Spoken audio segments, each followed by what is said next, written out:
UFC Vegas 118 dengan kartu utama pertarungan antara Belal Muhammad versus Gabriel Bonfim telah selesai digelar, dan tentunya beberapa di antara kalian ada yang telah menyaksikan siaran langsung malam pertarungan tersebut. Meski demikian, gua coba kembali untuk mengulas beberapa pertarungan dari kartu utama.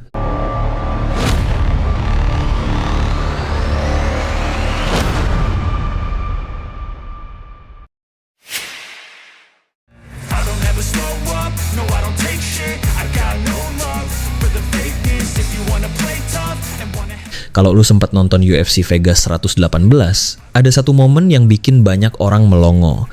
Alessandro Costa benar-benar datang bukan buat cari poin atau main aman.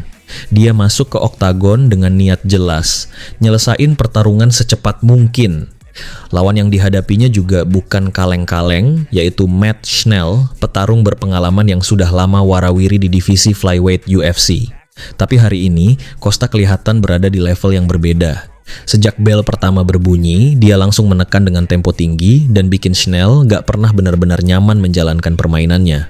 Puncaknya terjadi saat ronde pertama baru berjalan 2 menit 28 detik. Costa melepaskan pukulan keras yang mendarat bersih dan langsung mengguncang Schnell. Begitu melihat lawannya goyah, Costa gak kasih kesempatan sedikit pun buat pulih.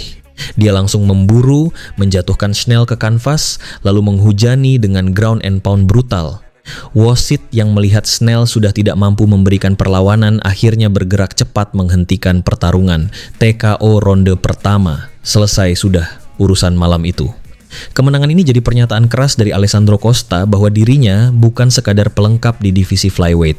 Cara dia menghabisi petarung sekelas Matt Schnell dalam waktu kurang dari 3 menit jelas bakal bikin banyak nama di kelas terbang mulai melirik ke arahnya. Singkatnya nih ya, Costa datang, menghajar, lalu pulang dengan kemenangan spektakuler.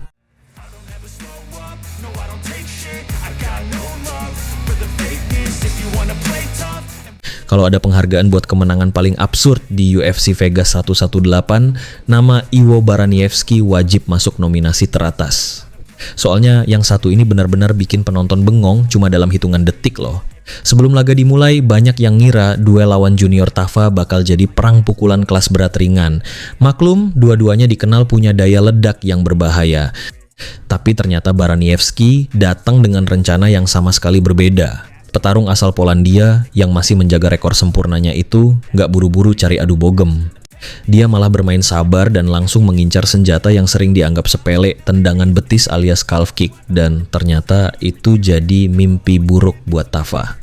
Baru beberapa saat pertarungan berjalan, satu calf kick keras mendarat. Tafa masih bertahan, tapi nggak lama kemudian tendangan kedua menghantam tepat sasaran.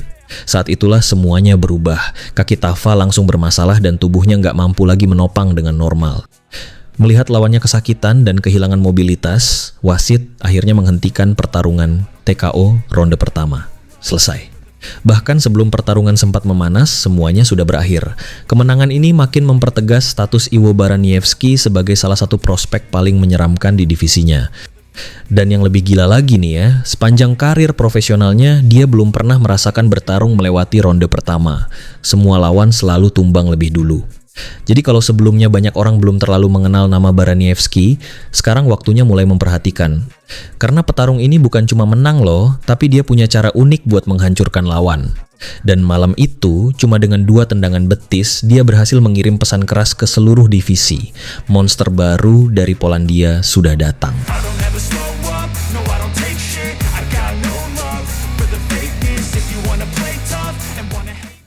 Gak ada knockout kilat, gak ada submission dadakan, tapi tensinya dari awal sampai akhir bikin orang susah nebak siapa yang bakal keluar sebagai pemenang. Masuk ke laga ini, kedua petarung sama-sama lagi panas. Ziam datang dengan modal 6 kemenangan beruntun, sementara Nolan juga sedang menanjak dan ingin membuktikan kalau dirinya layak diperhitungkan di divisi lightweight. Jadi sejak bel pertama berbunyi, atmosfernya sudah terasa seperti pertarungan yang bakal menentukan masa depan keduanya. Di ronde awal, Ziam sempat menunjukkan kelasnya loh. Bahkan ada momen ketika dia berhasil mendapatkan posisi full mount yang biasanya jadi mimpi buruk buat lawan manapun. Saat itu banyak yang mengira momentum sudah berada di tangannya. Tapi MMA memang olahraga yang kejam. Satu kesalahan kecil bisa mengubah semuanya. Memasuki ronde kedua, Ziam kehilangan ritme setelah terpleset dalam situasi penting. Kesempatan itu langsung dicium Tom Nolan. Petarung asal Australia tersebut nggak menyia-nyiakan celah sedikit pun. Dengan postur tubuhnya yang tinggi dan jangkauan yang panjang, Nolan mulai mengendalikan tempo pertarungan. Dia memaksa Ziam bermain sesuai iramanya dan perlahan-lahan mengambil alih kendali laga. Ronde terakhir berjalan ketat. Keduanya saling bertukar serangan, bergulat, dan berusaha mencuri perhatian para juri. Tapi ketika bel akhir berbunyi, banyak yang merasa Nolan berhasil melakukan lebih banyak hal untuk mengamankan kemenangan. Dan benar aja, saat kartu skor diumumkan, ketiga juri memberikan angka identik 29-28 untuk Tom Nolan, unanimous decision. Kemenangan resmi menjadi milik Nolan. Hasil ini bukan cuma menambah satu angka di kolom kemenangannya loh. Nolan sekarang sudah mencatat 5 kemenangan beruntun dan semakin dekat dengan kelompok elit lightweight. Di sisi lain, laju 6 kemenangan beruntun milik Fares Ziam akhirnya harus terhenti malam itu.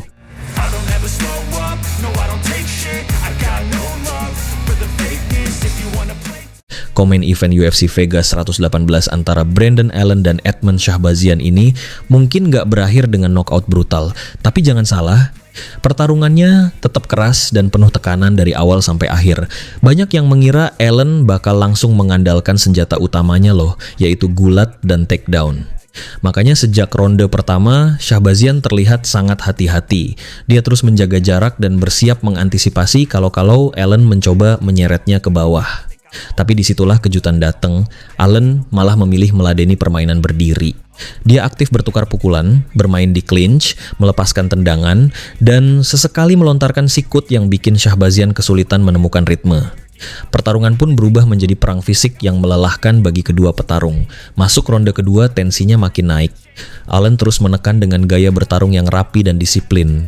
Sementara Shahbazyan berusaha membalas lewat kombinasi serangan cepat, namun tidak cukup untuk benar-benar menghentikan laju lawannya. Nah, ronde ketiga jadi momen yang benar-benar menentukan. Allen keluar dengan agresivitas yang lebih tinggi. Tekanannya makin terasa dan akhirnya sebuah sikut keras mendarat bersih di area pelipis Shahbazyan. Seketika luka terbuka dan darah mulai mengalir deras dari wajahnya. Suasana di arena langsung berubah karena semua orang tahu Allen sedang mengambil alih pertarungan. Meski Shahbazyan masih bertahan dan terus berjuang sampai detik terakhir, Allen tidak memberi kesempatan untuk bangkit. Menjelang bel penutup berbunyi, dia menambahkan satu takedown penting yang seolah menjadi stempel resmi atas dominasinya sepanjang laga.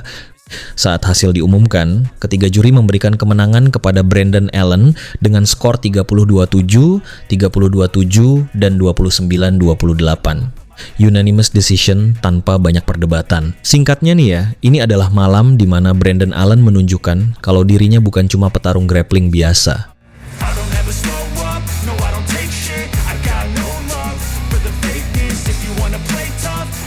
Kalau ada satu hasil UFC Vegas 118 yang bikin banyak orang garuk-garuk kepala sekaligus kagum, itu adalah penampilan Gabriel Bonfim saat menghadapi mantan juara dunia Belal Muhammad di partai utama malam itu.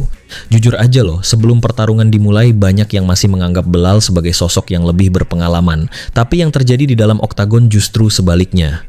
Gabriel Bonfim tampil seperti petarung yang sedang berada di puncak kepercayaan diri dan langsung mengambil kendali sejak ronde pertama.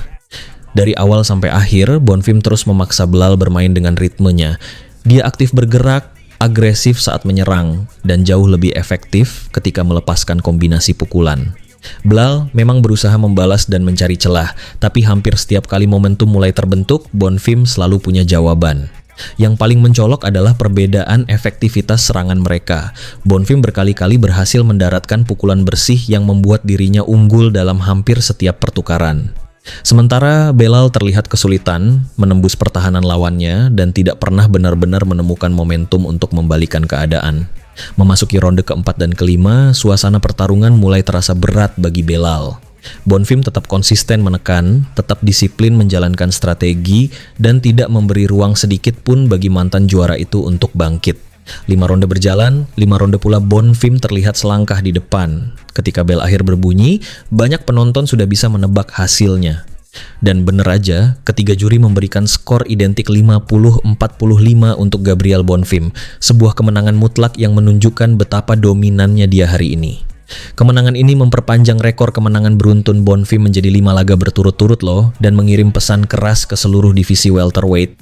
Sementara itu, Belal Muhammad harus menerima kenyataan pahit setelah menelan kekalahan ketiganya secara beruntun. Singkatnya nih ya, ini nggak hanya kemenangan angka biasa, ini adalah deklarasi dari Gabriel Bonfim bahwa dirinya siap masuk ke jajaran elit kelas welter. Dan kalau performanya terus seperti ini, bukan tidak mungkin dalam waktu dekat nama Bonfim bakal mulai dibicarakan sebagai salah satu ancaman serius bagi para penghuni papan atas UFC. Wassalamualaikum warahmatullahi wabarakatuh.